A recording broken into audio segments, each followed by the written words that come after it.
Ehi là, ciao ragazzi, benvenuti nella terza e ultima puntata del crash course sulla ricerca di bug di valore di Tribers Life.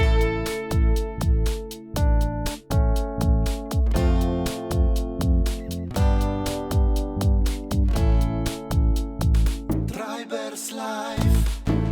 Come nelle scorse 2 settimane, vediamo anche in questa cosa da dirci Fabrizio a riguardo di un nuovo sito o applicazione, adesso lo vedrete, e quindi senza perdere troppo tempo passiamogli subito la parola. Ciao Triber e benvenuti ad un altro appuntamento di Tribers Life. Anche oggi andremo a vedere insieme un'app che è stata oggetto della training bug hunting di qualche settimana fa. Stiamo parlando dell'app di KFC Italia. Andremo a vedere sicuramente i bug che sono stati riscontrati, ma oggi faremo particolare attenzione a quelle che sono le richieste che magari potreste ricevere come need review, ovvero chiarimenti ulteriori. Molto spesso capita che vengano appunto segnalati, diciamo, bug unici. Il bug unico è quel bug che viene segnalato statisticamente poche volte e questo comporta che chi fa la revisione vada a ritestare il bug con magari lo stesso device o la stessa famiglia di device per verificare se in effetti quel bug esiste, e ovviamente si basa su quelle che sono le informazioni che voi avete inserito nella description step by step per vedere se quel bug in effetti viene riscontrato oppure se fa parte di alcune particolari categorie di bug che si verificano soltanto in determinate circostanze. Sulla falsariga di questo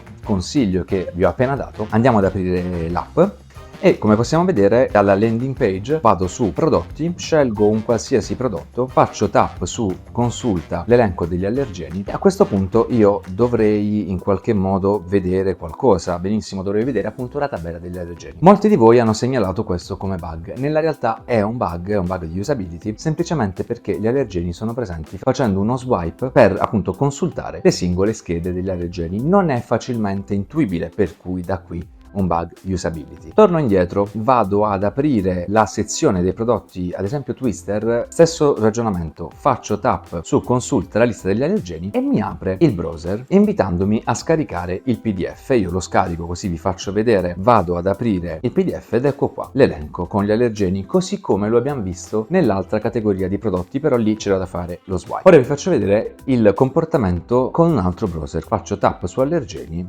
e come potete vedere non si apre nessuna finestra del browser e non permette ovviamente il download. Andiamo a vedere perché questo è un bug unico, perché è un bug particolare che molto spesso può essere legato a impostazioni dell'utente. Io, come vi ho detto prima, ho impostato Chrome come browser di default, ma andando dal menu strumenti in applicazioni e poi scegli applicazioni predefinite, se io dovessi fare tap su app browser predefinita e dovessi avere l'internet Samsung o Firefox, l'app non riuscirebbe a scaricare correttamente il PDF, sicuramente generando un bug perché in effetti non lo scarica, ma è un bug legato alle integrazioni fra l'app di KFC e le app del device. Con alcuni di voi è stato richiesto una verifica ulteriore appunto per verificare quale fosse il browser impostato come predefinito e nel momento in cui lo abbiamo riscontrato ovviamente il bug è stato riconosciuto, ma soprattutto l'importanza di queste richieste è dare tutte le informazioni al cliente per poter risolvere il bug. Nella realtà dei fatti è un bug di integrazione legato sì all'app ma legato anche al device, perché su altri Android questo bug non si verifica. Riuscire a compilare il bug form fornendo tutte le informazioni di partenza permette di risolvere il bug. In caso contrario potreste riceverlo anche rifiutato semplicemente perché, avendo verificato che la segnalazione è stata compilata erroneamente, non è un bug accettabile, semplicemente perché non vengono fornite le informazioni per poterlo risolvere. Questo è molto importante. Andiamo a vedere un altro bug, uno diciamo dei classici. Vi voglio spiegare anche in che cosa consiste questo bug. Faccio tap su altro, sul menu, faccio tap su privacy policy e come vedete sono presenti all'interno dei link KFC o comunque quindi il website di KFC o altre informazioni.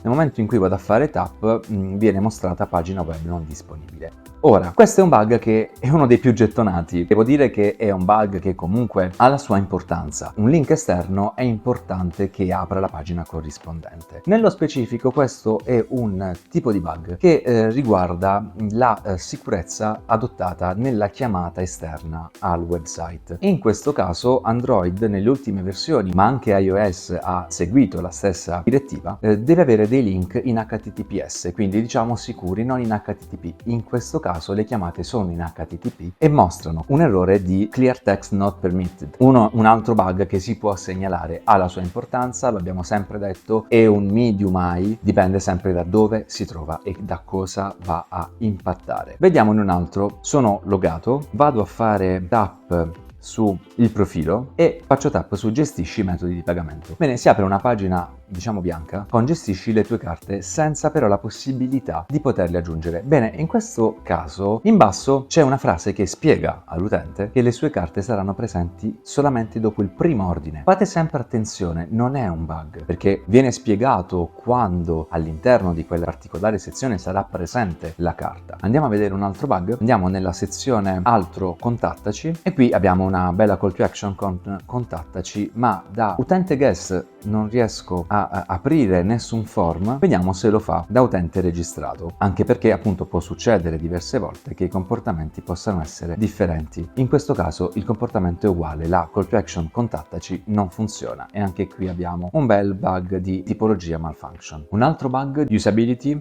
lo possiamo riscontrare facendo tap su coupon. Come vedete alcuni coupon sono sbloccabili dopo essersi registrati e altri no. Quindi che cosa faccio io da utente normale? Faccio su ordina ora e mi viene richiesta la registrazione. Da un punto di vista di usabilità è sbagliato mostrare che un coupon può essere utilizzato senza registrarsi, appunto facendo la differenza con gli altri registrati per sbloccare questa offerta, e invece anche in questo caso per poter usufruire di quel coupon c'è bisogno della registrazione. Bene, anche oggi abbiamo visto qualche nuovo bug e diciamo degli accorgimenti che è necessario avere quando si segnalano dei bug. Vi ringrazio e ci vediamo alla prossima puntata di The Tribers Live. Ok, grazie mille Fabrizio per tutti questi consigli utili che ci hai dato sia oggi che nelle scorse 2 settimane. Io ragazzi non ve l'ho menzionato negli scorsi video, ma chiaramente tutti questi trucchi li potete utilizzare nei Summer Games, visto che ormai agosto c'è e siamo in pieno periodo di Summer Games. Detto questo ragazzi, come sempre lasciatemi un feedback nei commenti, visto che questa comunque era anche un po' l'ultima puntata di questo crash course. Chiaramente la rubrica di Tribers Life non si ferma, quindi assolutamente ci vediamo come sempre nei prossimi video. Per questa settimana è tutto ragazzi, io vi saluto e alla prossima settimana.